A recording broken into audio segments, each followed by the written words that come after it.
Toi, Rav Kramat, il disait qu'il n'y avait pas moyen de faire des trucs où on était tout seul au Lofoten. Il suffit de venir quand il pleut. Hein. Voilà.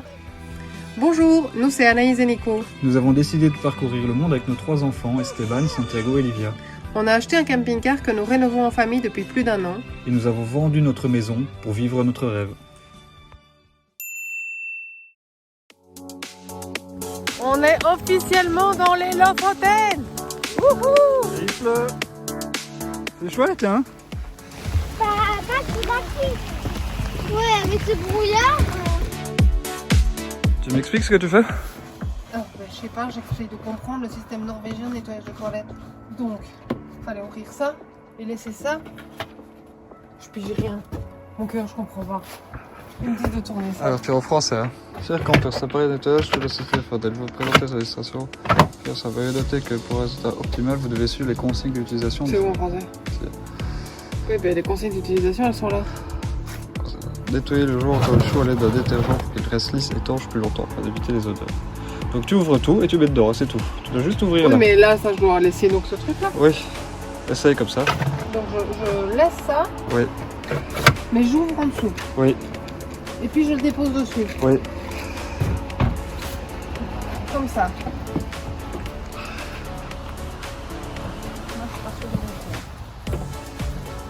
La gauche, la droite, là. Tu poses sur Start. Oh putain, j'espère qu'il va pas me la casser.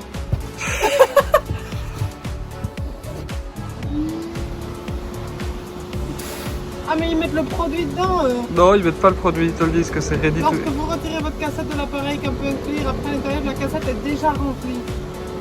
Avec la quantité nécessaire d'eau et de produits sanitaires. Ah zut, quand on verra. J'ai peur. Qu'est-ce qu'ils font avec notre toilette? Peut-être qu'on n'aura plus de toilette.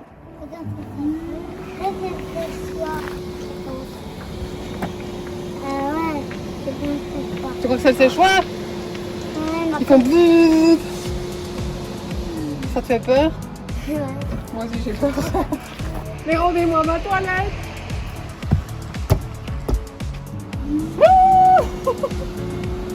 Ils la font disparaître encore une fois. Elle est là? La porte s'ouvre.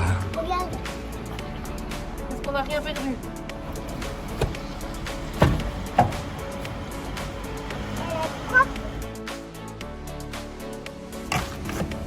Oh, il y a encore un caca dedans. Bah, c'est pas terrible quoi. Donc non, je crois pas que vraiment pas.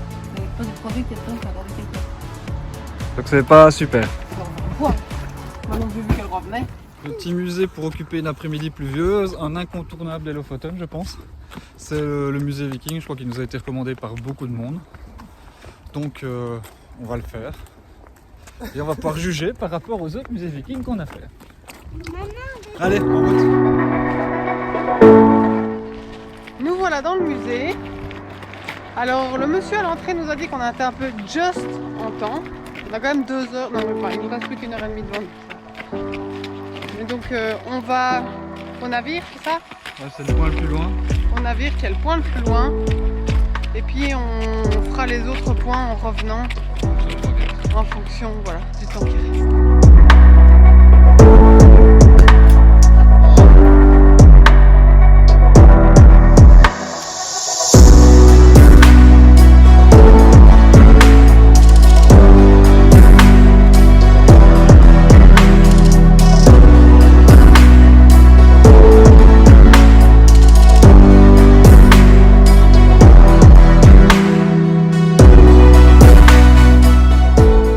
Ce musée a en effet beaucoup de choses à nous montrer.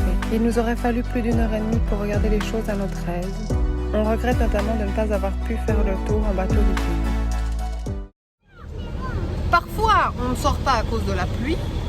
Et puis parfois, on ne sort pas parce qu'en fait, simplement, il n'y a pas de place. Finalement, on a trouvé un parking à un petit kilomètre, un peu plus. Un petit peu plus qu'1 kilomètre du village. On va aller à pied jusque là. Ça fera une petite promenade, ça fera du bien à tout le monde. Profitez qu'il ne pleuve pas, même si on a le bonnet, en plein mois d'août. On longe la route.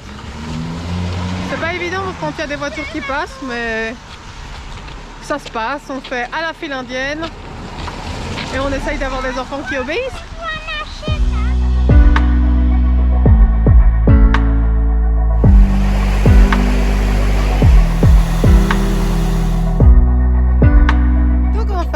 s'est mis ici sur un spot et on a rencontré 3 Français qui étaient en vacances, qui sont là depuis une semaine, ils pêchent ici. Et c'est juste un pêcheur qui est en plus poissonnier, donc il nous a levé les filets et on a, eh bien, je pense 5 poissons dans le frigo et le congélateur maintenant. C'est un petit bout par chaque. T'expliques qu'est-ce que tu fais, Livia? Je coupe le bout de tête. Regardez-moi ça! Solène à l'action!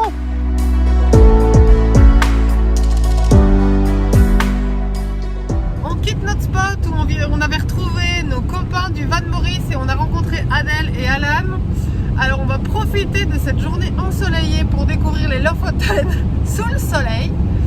Normalement, nos dernières 24 heures ici, on va essayer de bien en profiter et puis de voir ça sous les rayons de soleil. Tu me mets sur le viewpoint? Oh, ça peut être sympa.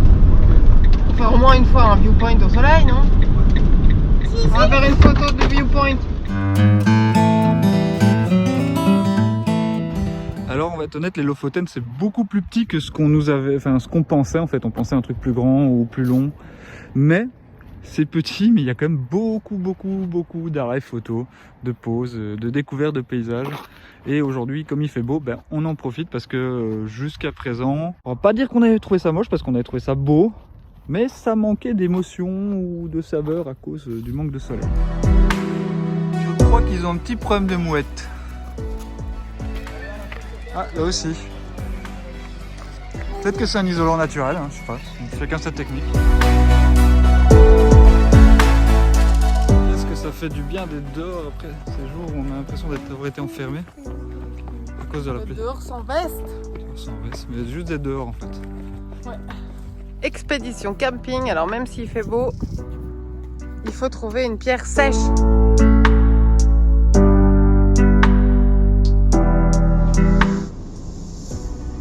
Voilà, c'est quand on croise dans le hôtel. On va là-haut. Parti? Parti pour 1 km de marche. Go. On va être honnête, c'est pas des petites marches. D'abord.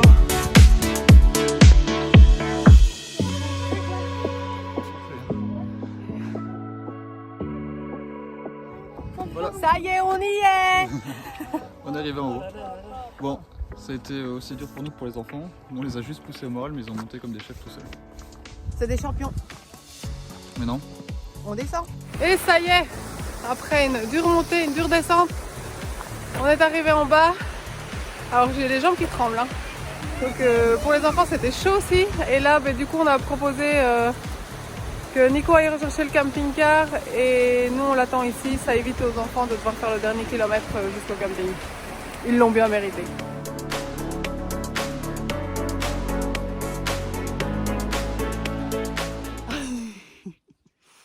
Il est tôt. On a notre petite tête du matin. Il est quoi 8h30, même pas 8h30. 8h10, truc comme ça. Et il est temps pour nous de quitter les Lofoten. Donc on se prépare pour aller prendre notre ferry vers Varoy. Vareuil. Pareil.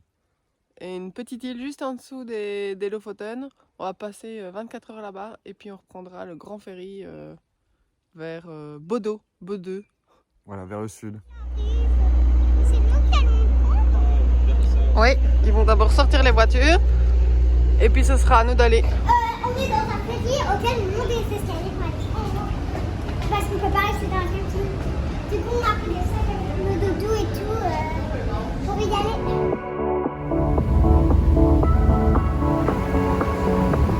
On est arrivé sur l'île de Vareuil. À peine arrivé, on est déjà reparti en trek. Est-ce que vous êtes contents de faire une rando les enfants? Voilà, l'enthousiasme est de mise. Et je crois que l'objectif, c'est d'aller quelque part là-haut. Go!